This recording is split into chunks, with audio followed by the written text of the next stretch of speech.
Mujik so'zi erkak kishi uchun haqoratligini bilarmidingiz? Hammamiz bilamiz, mujik bu ruscha so'z va buni kelib chiqish tarixi Rossiya imperiyasiga kelib taqaladi. Barchamizga ma'lum, Rossiya imperiyasida krepostnoye pravo bo'lgan. Bu holat jamiyatni ikkita qatlamga ajratgan. Birinchisi bu nufuzli qatlam, ya'ni dvorinlar va aristokratlar bo'lgan. Ikkinchi qatlam bu krepostnoylar bo'lgan, ya'ni qullar. Nufuzli qatlam o'qimishli, bilimli odamlar bo'lgan, ularning shaxsiy mulki bo'lgan. Ular mamlakatning haqiqiy fuqarolari bo'lgan.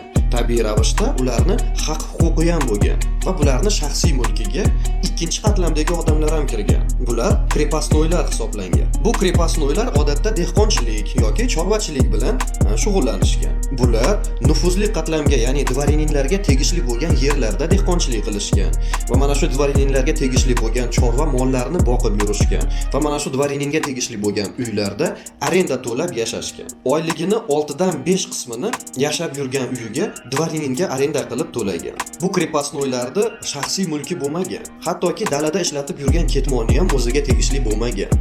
Mana shu odamlarni mujik deyishgan.